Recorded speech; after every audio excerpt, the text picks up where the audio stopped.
wanna find me, yeah, I'm in the front row. Got my 2 tickets on me, I'm in the front row. The best place to be, I'm in the front row. What's going on, guys? Welcome in the Front Row Podcast. Hey, we here. This is Chris along with Devin. Say what's up, Dev? What's up, you guys? It's same dudes, new platform. We ready to make some noise? Ready? Yeah, dude. Ready to bring it. And we're gonna get into today a lot of different topics. You know, we've got to talk about the red hot Dodgers. Got to talk about, NFL's on its way back. There's a little bit of dramas to start off this preseason. Got to get into this whole Mayweather McGregor mayhem. And then we'll wrap it up with a little bit of NBA. But first, Dev, we got to get into these Dodgers. I know you do not like the Dodgers. Yeah, it's no secret. Can we tell everybody who you like? It's no secret. I'm a San Francisco Giants fan. fan. And it hurts. Die hard fan since I was a kid, so there's no bandwagon It's jumping not his over fault. here. It's from, but you know what? You're an adult now, so you should make decisions on your own. And it's time to jump over. But I am a realist as well, as you know, so I can give credit where it's due. There you go. And right now, the Dodgers are, as we like to say, balling! Yeah, balling for sure. I hate to see it, but it's no denying it. The Dodgers are looking great right now. They are, and at InTheFrontRow.com, we love it. We love it. Dodgers are on pace to win, I think, over 116 games this year, kind of like what the Mariners did back in 2001. Let's hope they can get past the playoffs, unlike the Mariners were able to do. This team is just so deep. Like, 1 through 9, off the bench, their pitching rotation's crazy. We got Darvish now, baby. Darvish is now Darvish. Like, that's a number 1 on most teams in baseball. He's our number 2 behind Kershaw. And now you look at the rest of the rotation with Kenta Maeda, who's looking good of late. Hyun-Jin Ryu, who's back, looking good as of late. Alex Wood is still doing his thing.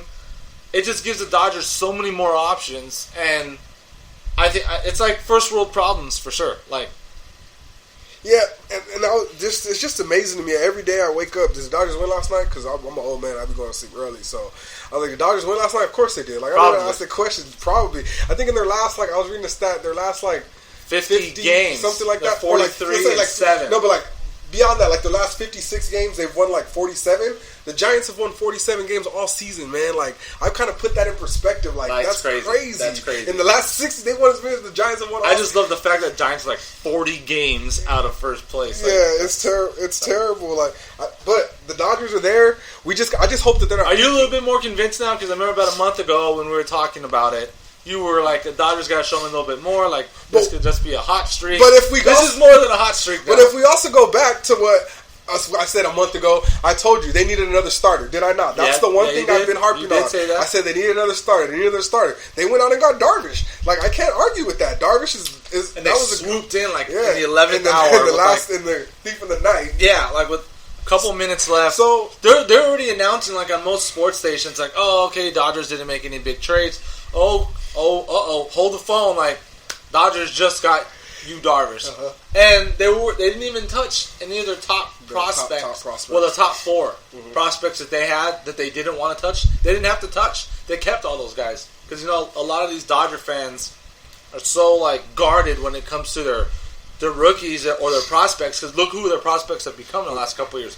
Bellinger, Seager, Jock Peterson. These are really good players, especially Seager and Bellinger. Those are MVP candidates. Well, Darvish is a free agent after this year, correct? And that was good, too. That's why I said, but that's another reason why I helped them where they didn't have to give up big prospects. Yeah, because if they would have traded for, let's say if they got Justin Verlander. They would have to give up those big names. And the thing is, too, this guy's, Verlander's 34, going on 35. He gets paid over $20 million a year. He has 3 more years on his contract. That's a lot of dead money, especially if Verlander, getting up in age, gets hurt or he just doesn't pitch the same way anymore.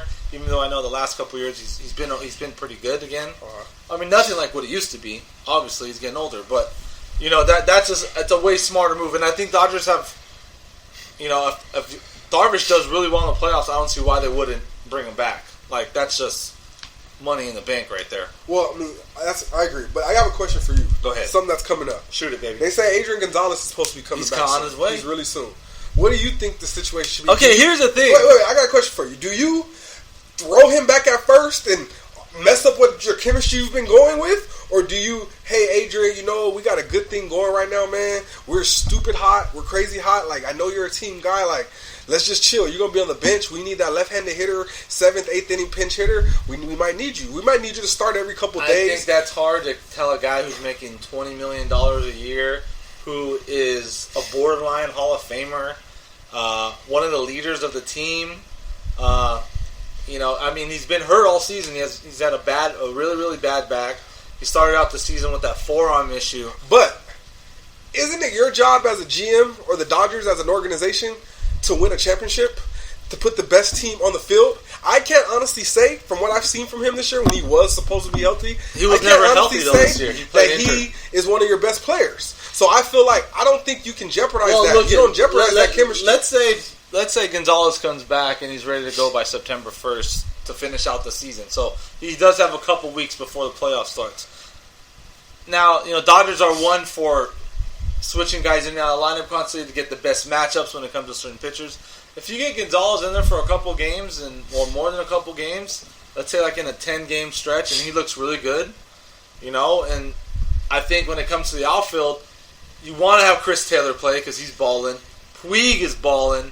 I think the odd man out in the outfield is going to be Jock Peterson. So if Gonzalez look good, and no matter what, Gonzalez at 70% is going to give you better at bats than Jock Peterson. Are you sure though? At 100%. Because yes. I don't, man. I'm not even convinced. if he doesn't have the same power that he used to, but not even the power. He's lost some bat speed. He's not catching up to these balls like he used to be. I think that had a lot to do with his back. He's had a bad back the last couple of years, and if it's right, and he knows, and the Dodgers know it's right, and they think he can get going, why not? I mean, if he looks good to finish out the year, then maybe you slide Bellinger out to the outfield. But then you have defensive liability risk because Bellinger can play outfield, but I don't know if he's an A+ outfielder. Personally, I just feel like you don't mess up your chemistry. So you maybe just keep. I think Gonzalez to come off the bench. Yeah, he has to be a pinch hitter. You might start every now and then. So who are you going to keep on your bench? You got to have Kike because you need that extra outfielder, a guy who can move around. Then you got to get Gonzalez. Let's go over this. So you have Kike, Adrian Gonzalez, Chase Utley, and then you got Austin Barnes, your backup catcher, right? Mm-hmm. So those are your 4 guys coming off your bench. Who's Jock's in center? Jock Peterson's in center. We're going with Puig. Puig and right. Go with Taylor and right. And then Bellinger's going to be at first. Bellinger's going to be at first. Okay. So, because Bellinger has more than earned it. Correct. That's why I say you cannot move Bellinger off from where he's at. Dodgers have only lost like 9 games since Bellinger's been on the team. That's my main thing, motivation for this. You can't move Bellinger from what he's doing. So I'm not moving him off of first base. Sorry, Gonzalez. We have the best player in the National League this year. Statistically, we can argue Bryce Harper's there, but in terms of significance to the team, I think Bellinger's Bellinger's made the most impact this year on the team as a rookie. So you can't change him. You can't and he's only a rookie. Exactly. You can't say Bellinger, we're going to put you in the outfield now. I don't like that. I think it messes up the flow, man. I don't know. And you risk injury out there too. I'm going to go off a little. Just tell you what this kind of reminds me of. In basketball, I'm an Orlando Magic fan. Have been since Shaq and Penny days. Penny's my favorite player of all time. That's why I want to get that out there. Okay. This reminds me of I don't remember how many years back. You're a Laker fan, so you're going to remember this well. When Orlando made the finals. When they had Dwight Howard. Remember they made the finals against the Lakers? I do. Orlando, all season, Jameer Nelson was their starting point guard. About a little bit before the playoffs started, Jameer Nelson got hurt. Jameer Nelson hurt his shoulder. Yeah. He was out for an extended period of time. Skip to my Lou Ray Froston from the And One mixtape days. Yeah. He was Orlando's point guard at the time. Yeah. Balled. Played unbelievable. Took them all the way to the finals. They made it all the way to the finals without Jameer Nelson. All of a sudden, Jameer Nelson's healthy come finals. What does Stan Van Gundy do? He puts him back in the starting lineup. And I told myself, don't do it, don't do it, don't do it. You have the momentum. This guy's been going on the streak. Finals come, they put Jameer Nelson, and I'm already seeing your face. You're going to look at me and say, that had nothing to do with that. That's about Kobe. But I don't want to hear that, man. I'm letting you know. I already know what you're going to say. But I'm just saying, that's what that reminds me of. It messed up the whole chemistry. Maybe it goes 6 games? The whole flow. It messed up everything because of that move, I feel like. The offense didn't run the same, and I just feel like your lineup's not going to run the same. Your team's not going to be the same with Gonzalez out there.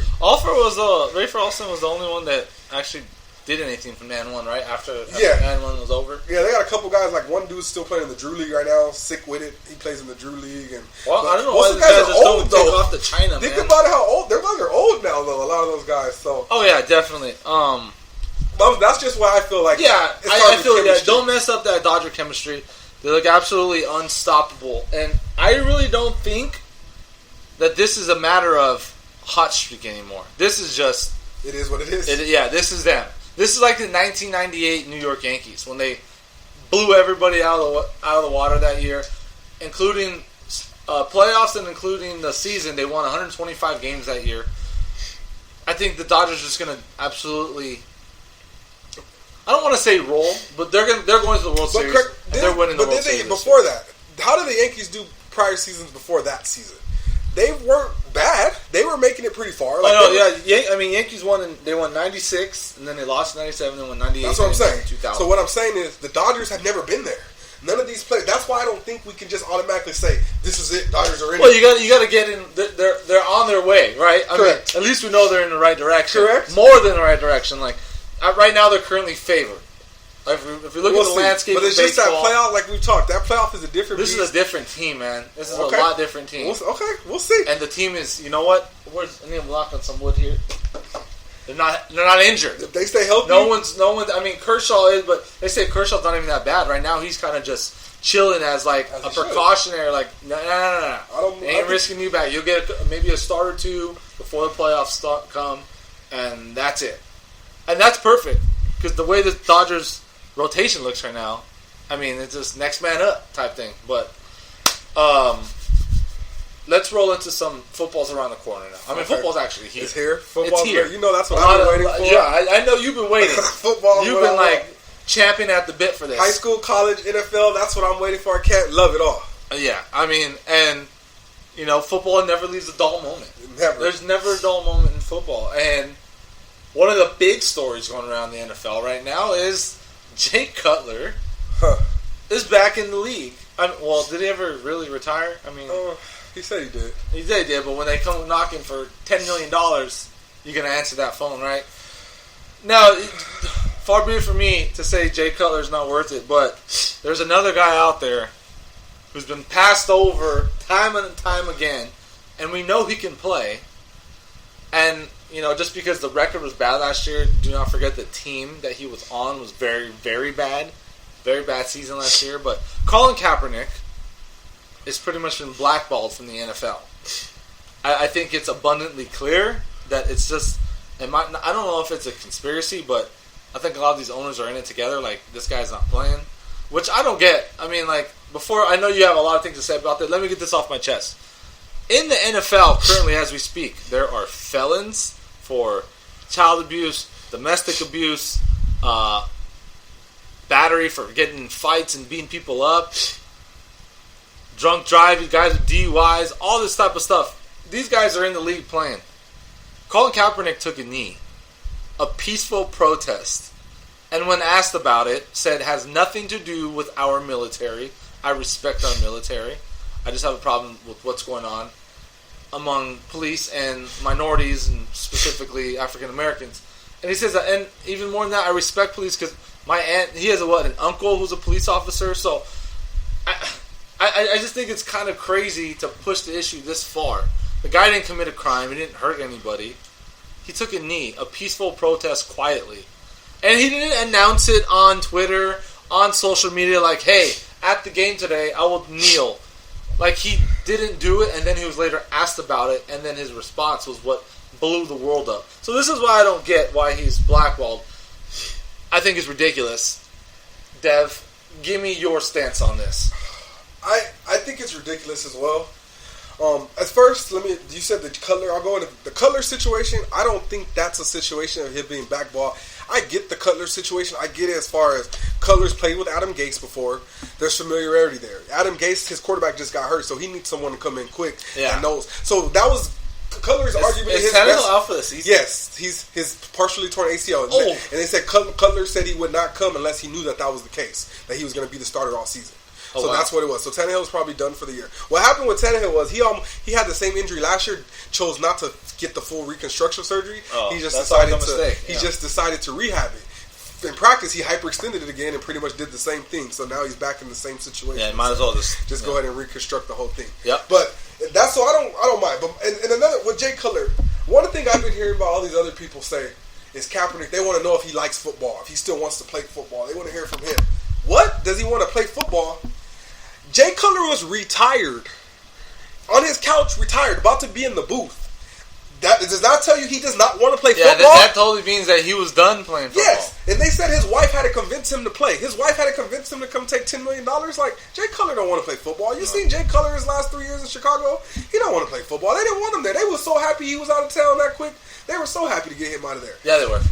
But my thing with Kaepernick is, like you said, like the Baltimore owner, he says, we're thinking about it. Pray for it. He told his fans to pray for me. Pray for you for what? You act like this guy murdered somebody. Exactly. Kaepernick hasn't committed a crime. Nope. Kaepernick did nothing wrong. Nope. So what do you mean? You have Ray Lewis on your team who was on trial for murder. You guys supported him, right? When you guys remember when Ray Lewis early in his career? Was the running back? They cut Ray Rice, but they would have kept Ray Rice if the NFL didn't screw that up. And the NFL screwed that whole thing up, so they had to cut him. But that's what I don't understand. What are you talking about? Pray for us. What do you mean? For what? What did he do wrong? Talking about we're getting backlash from fans. And who cares? It's your team. You make the decision. This guy didn't do anything wrong, so I don't feel like he should. And the thing is, too, NFL owners get backlash. Jerry Jones got backlash, what was it, 2 years ago when he signed Greg Hardy? Yeah. Coming off like a crazy-ass gun case. Beats up his girlfriend and throws her on a bed full of guns. Like, and then he took that guy. Didn't the Giants kicker last year get convicted of domestic violence and they supported him and stood by him? That's the weirdest thing. This is BS to me, man. But this guy took a knee for an issue that his people are getting killed for an American issue, a social issue. He took a knee and he told you what he was taking the knee for, and now he's getting punished. He has family that are police. Yeah. He has family that's been in the military. So it has nothing to do with them. It has everything to do with the social injustice towards minorities. And you. Point blank, like that's it. And then what does he do in the off season? He donates his money, his time, gets food and water to places that don't have it. Correct. Charters a plane to get this to the country. He backed up his talk. I mean, and I also think, like last year I was hearing a lot of people say he's only doing this to bring attention because his career is over. I'm like, this is hurting his career. Don't you guys see? This is hurting his career. If he would have just shut up and did nothing, he would still be in the league right now. Yeah. He did what he wanted to because this is what he really believes in. I'm sure his agent and his money manager were telling him, please, if you want to. But I just think that's why I didn't get the logic. A lot of people are telling me he's only doing this to keep his name relevant and keep a job. No, this is hurting his chances. And I just don't understand. Clearly it did. Yeah, and I just don't understand. And don't get it mixed up. I'm not saying Kaepernick's a Tom Brady. I'm not saying he's one of the top he's five. not at all. But I'm saying he's better than a lot of these quarterbacks. Yeah. Blaine Gabbert just got another job. Blaine Gabbert started. Kaepernick had 16 touchdowns and 4 interceptions last year. That's not a terrible. He had I'm not saying he was out of this world. No, he wasn't terrible. He's an above average quarterback. Yes, and he's not an elite quarterback. Exactly, but how many elite quarterbacks are there? Yeah, exactly. He deserves a chance to be a backup. On a scale from 1 to 10, he's right around between a 6 and a 7. And, yeah, I agree. And then, like the Ravens, when Flacco got hurt and he's talking, he signed like 2 different quarterbacks that never been in the NFL before. Like, it's just a joke now. One guy from the Arena League, like it's very hypocritical, and it just points out that there is that type of like racism there. Where I'd rather them straight up say, you know what, we didn't like what he did, that's why we're not signing him. Then the BS around the bush and say this. Well, the thing too that makes sense with Pete Carroll, Kaepernick's too good to be a backup. Yeah. That's like what you want. You want, because if your quarterback goes down, you want someone. But I think what Pete Carroll was trying to say is he thinks he's too good where Russell Wilson's looking over his shoulder. Now, at some point, you don't want your quarterback to have to be looking over his shoulder. I think that's what a lot of people feel. You want your quarterback to feel secure so he plays well. I think you reassured Wilson, like, dude, this is your team. You're one of the highest paid players in the NFL. You're a Super Bowl champion. Like, you don't have to worry about Kaepernick unless something happens and you miss significant time. Yeah, he'll step in, but this is you. I agree. I'm not worried about Kaepernick. I agree. I just think it's wrong. I think eventually one of these owners is going to get pressured into doing it. I think it's going to happen. I don't understand. It shouldn't be pressure. It's like, is he the best available player? I agree. Yes, sign him. But that's why I think he's going to get pressed. Someone's going to do it because they do it with They do it. What's that college kid? That Johnny Manziel. No, the college kid that busted that girl in the face in the cafe or something. And then Joe Mixon. He's on the Mixon. Bengals now. Are you kidding me? Yeah. Are you kidding me?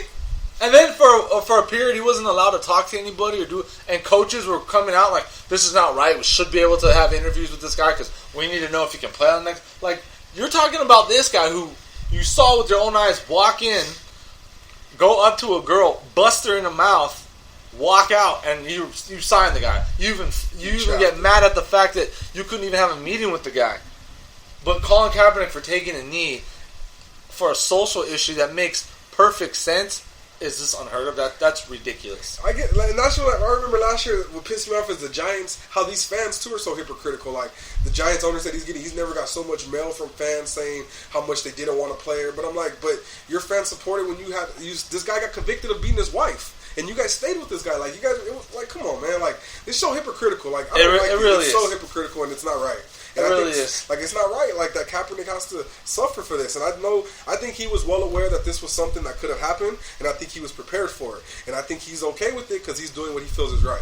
To close out this segment, when the season starts, or sometime during the season, does Kaepernick have a job? I think so. I think so he too. does. I think he does get a job, but I think it's going to be... And you know where I wouldn't be surprised if he ends up? Who are we going to say? Jerry World, bro. Hey, Cowboys? Yeah. If something happens... Who's their backup right now? I think their backup... I don't know. I think it's one of the Luke McCown, and then that lefty from Boise State a couple years ago, Mitchell. Jerry loves... Kellen Moore, I think Jerry loves the circus, man. Yeah, I agree. And this would be perfect for him, so...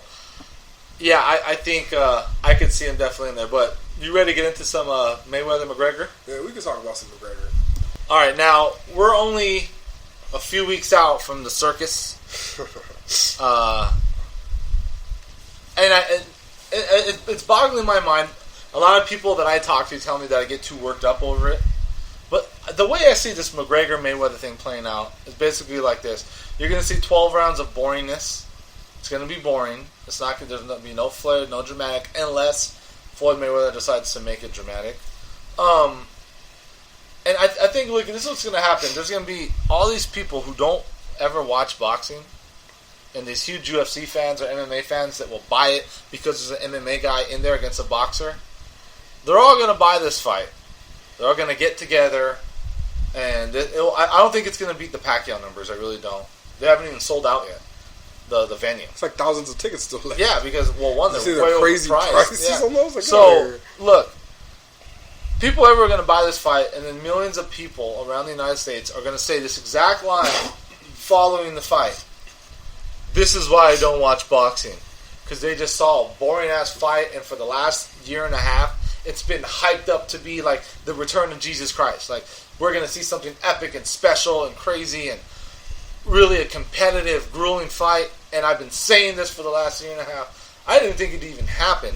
And they sanctioned a fight for a guy who's never fought before, which blew my mind anyway, but I've been telling everybody it's not going to happen. And if I had enough money, they'd sanction me to fight right now. Yeah, I mean, and look for me, I'm a boxing guy. I cover boxing, I ride on boxing, I'm at all the boxing events in the LA area.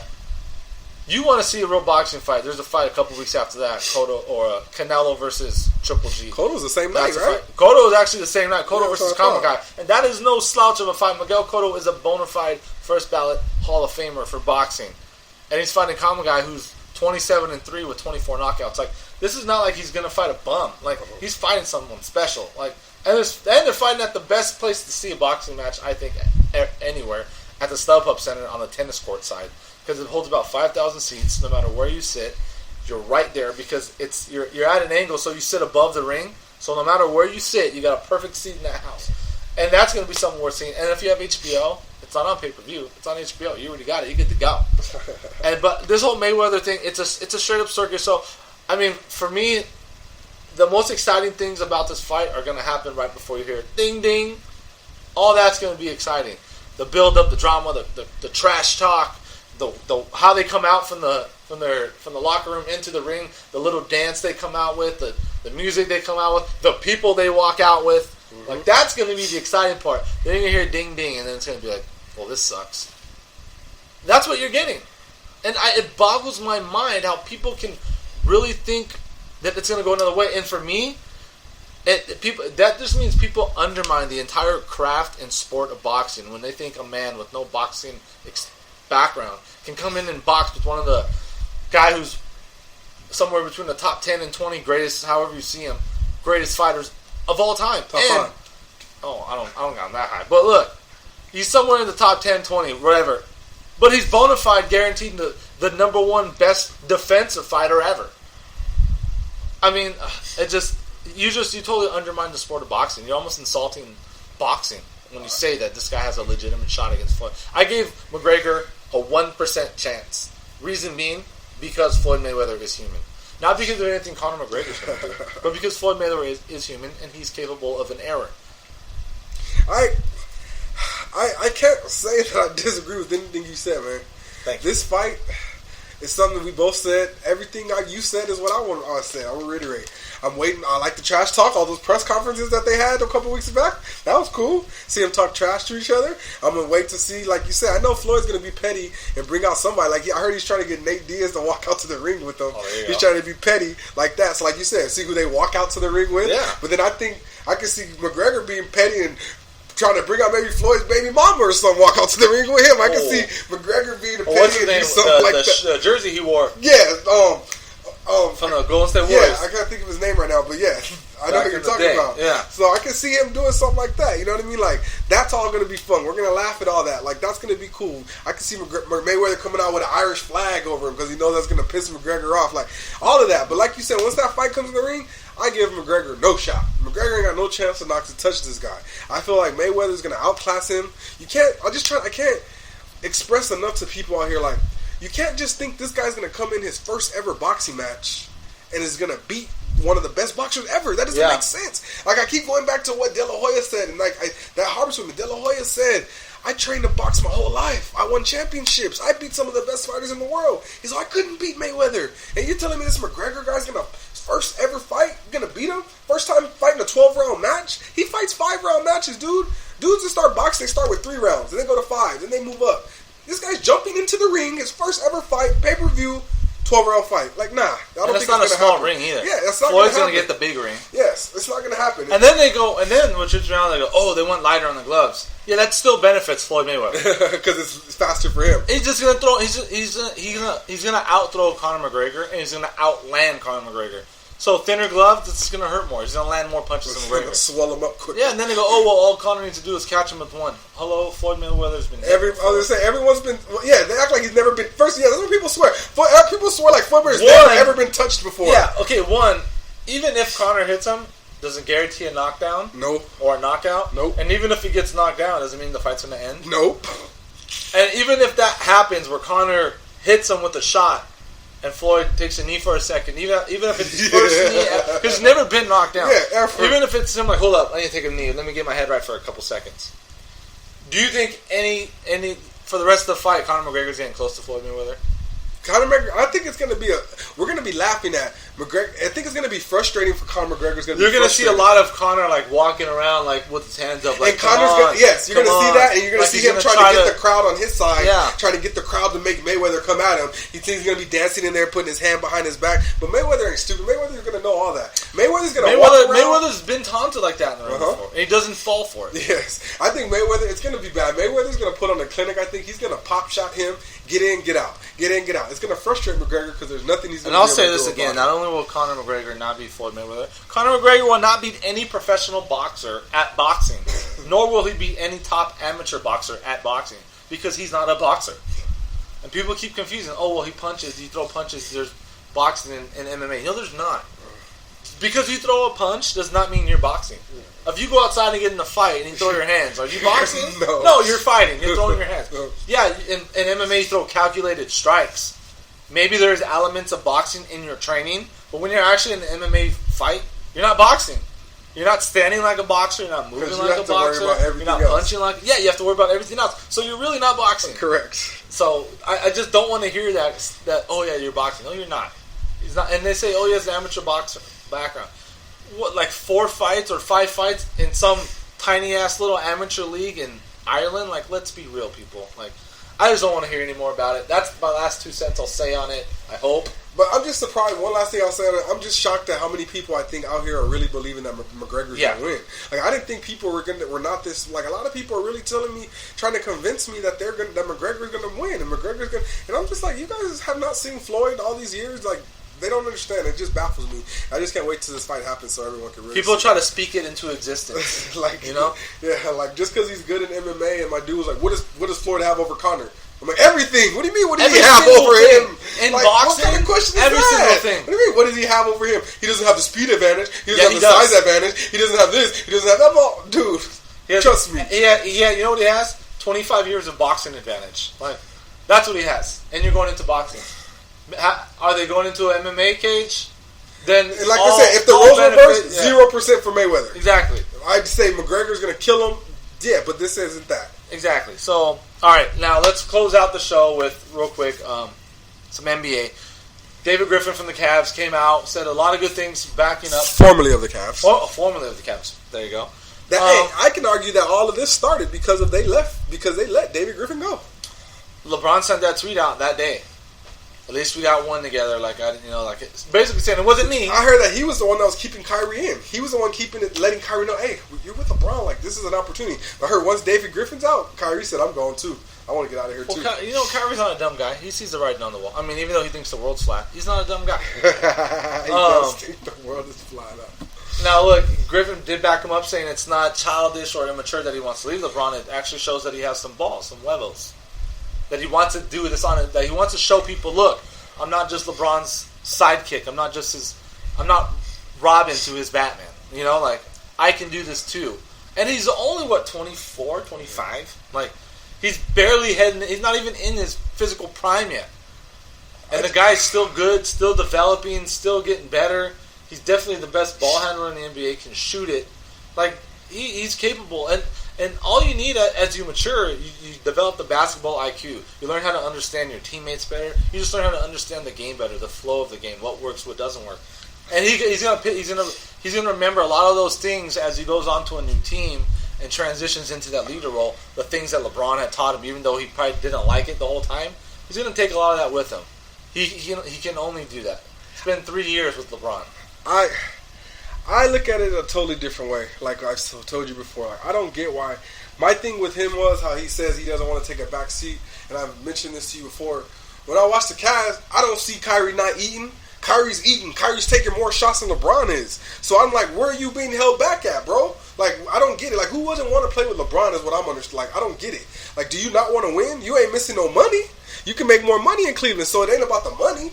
Like, and I feel like, what more do you want? You're taking shots. Like, you're taking more shots than LeBron. He doesn't want to sit the backseat to LeBron. I'll say this, bro. I'll put it this way. Kyrie as a number one option leader of a team, that team is an 8th, 7th seed at best. Look at what Russell Westbrook did this year. What does his team get? The 6th seed? Yeah, but Westbrook has no team. Like, and Kyrie's going to go... With Westbrook and Paul George together... But Kyrie is saying... I feel like Kyrie doesn't want to be on a team. If you don't want to play with LeBron and Kevin Love, you want to leave that, where do you want to go? Who do you want to go play with? Because like, that's how I feel like... What does that tell you? I don't get it. I don't understand it. And you were going to bring up with Ron Harper. Yeah, like what Ron Harper said. Like, he said, nowadays every team has 3 teams. He said every team has 3 players. So it's always going to be 3 players that are good at, like, so you can't always just expect you're going to be the one. Then he said, like, why can't we do like the old days when he demanded trade? Send him to the worst team in the NBA. That's what you get. Yeah. I'm not opposed to that. Send him to the Suns. Send him to wherever. I don't think the Suns would be that bad if he was on it. I do. I don't think with Booker, that's a real team, man. I still don't see. I'm not believing in that team. I still think they're a bunch of dudes. But they're a couple. Both of those are just 2 dudes that just want to shoot all day. They're a couple years away. Show me some defense. That's why I feel like Kyrie's being. I don't like it. Why wouldn't you want to play with LeBron? Like, how could he not? He makes. The reason is clear. He does not want to be someone's number 2. He wants to be number 1. And you know what? If he wants to go out there and prove it, let him. He can only the only way he can go from here is down. I'm sure, you know. So I just felt like being number 2 to LeBron isn't such a bad thing, especially when you're still doing what you want to do. You're still scoring. And LeBron is not a dumb guy. He knows he's going to regress soon, and he'll be like, "Here, this is you. This is all you." Like I said, you're taking more. That's what my point is. Like, speaking of LeBron, this past Saturday, I was at LA Live at the Microsoft Theater, watching who I think and many analysts and reporters agree with that. I was watching Vasily Lomachenko, the best pound-for-pound boxer in the world right now. And if you haven't seen Vasily Lomachenko, look up his highlights on YouTube. Lomachenko. Lomachenko. He's the guy to see. Best boxer in the world. Jacoby, from Jalen and Jacoby on ESPN, was there with his lovely wife. They were walking through. I said, "Hey, Jacoby, what's going on, man? Chris in the front row. How you doing?" We chopped it up for a couple minutes, right? I asked him, I'm like, "Yo." Well, first I got on him real quick. I'm like, "How you going to say LeBron's better than Kobe?" He's like, "Oh, come on." So, and then we got through that, and I was like, "Look, is LeBron coming here or what?" He's like, "Yeah." He goes, I think he's coming. I agree. And look, a lot of Laker fans are opposed to that because they really do love their Kobe Bryant. I do too. Kobe's my favorite player ever. But a lot of people cannot look past this like inventive rivalry that they put in their head. Like, oh no, this is a rivalry, Kobe and LeBron. When they love each other, like they're boys. Like, look, I've never been the biggest LeBron fan. I do respect the hell out of his game. He's a great player. One of the 5 or 6 greatest players ever. Cannot be denied that anymore, no matter how much you want to kick and scream about it. Correct. Him coming to the Lakers just makes perfect sense. Chapter 3 of his career. He'll be 34 when he gets here. He'll still be one of the best players in basketball. He's above everything at this point in his career. LeBron James wants to be a mogul. Not just any mogul, but he wants to be a billionaire mogul. His business is over here. What is it, like Springfield or Spring Hill Productions? Yeah, something like that. That's over here. His $22 million house in Bel Air is here. His kids go to school here. His wife wants to be here.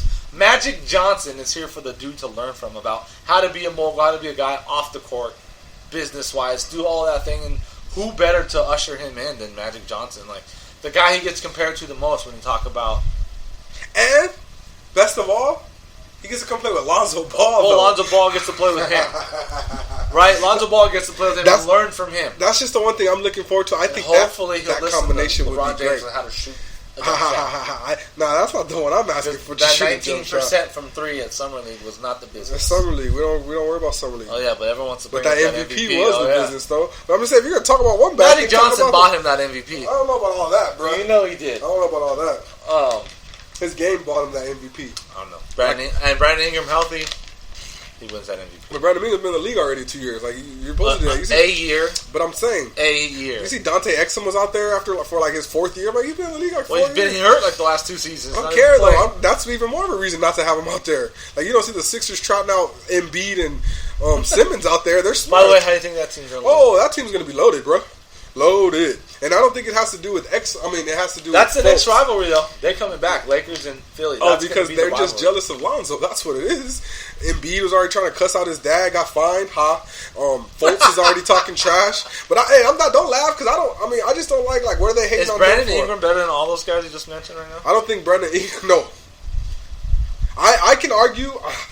I'm willing to argue that a healthy Embiid might be top 5 in the NBA. Oh snap! Healthy Embiid is better than Carl Anthony Towns? Healthy Embiid will be better than Carl. I think a healthy Embiid is better than Carl Anthony Towns, and I also think the lefty is going to be a beast too. And you know what though? Carl Anthony Towns is going to lose Wiggins as a running mate though. No, they said Wiggins does not want to be. He doesn't want to sign that contract. Want to be in Minnesota. Why? Especially after because it's Minnesota. I get you. He's from Canada. He's like, I'm done with snow and water. Get me to the sun, bro. I think he'll end up in Miami.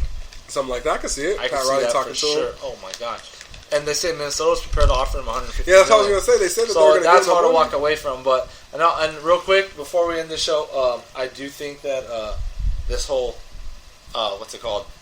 How did I just lose my train of thought? Damn it! I was going to make a good point right now. I just lost my train of thought. But anyway, yeah. So Wiggins, he's out anyway. So. Yeah, I think we're good. You good? I'm good, man. We got a lot off our chest this week. Definitely, that was a jam-packed show. I think we really schooled some people today. So hopefully, you guys learned a couple lessons. But this is the InTheFrontRow.com podcast, or just In the Front Row podcast. This is going to be the inaugural for me and Chris, starting since we're going to be hosting it now. Yeah. So you can look forward to all new fun, new on iTunes and iHeartRadio. Yep, iTunes, iHeartRadio. You can find us on social media. Find me at Mr. _D White. That's on Instagram. That's on Twitter. You can find me now at Chris _ITFR for In the Front Row. That's us on Twitter and on Instagram at Chris.InTheFrontRow. So, yeah. We out here. Got more things coming up for In the Front Row. We got Drew League coming up this weekend. Drew League is playoffs. Playoffs started. It's the finals. Semi-finals and the finals. I think I'm going to be there this weekend for the finals. I'm going to be doing my thing out there. So we in there. So we got that coming up. Just a lot of exciting times. Football season starting up. We're about to get these. I'm going to be going out to these high school games, reporting from these high school games. Then y'all know about these up-and-coming prospects. Stuff coming up. We do have Rams credentials now. We are not a joke, folks. We're not playing games out. We got the Rams credentials out here. We got the South Bay Lakers always. We got the Lakers new facility open. Can't wait to go check that out. That new facility looks amazing. Also, we got Canelo and Triple G training camps coming up, which we will be attending. Oh yeah. So we got a lot of things coming up for you guys. So look forward to seeing a lot of good stuff. Stay tuned. A lot of exciting times right now. This is not that ESPN when ESPN jams on your throat. This is what you want to see. Yes, sir. So, all right, guys. We will talk to you again soon in the front row. All right, we out next time.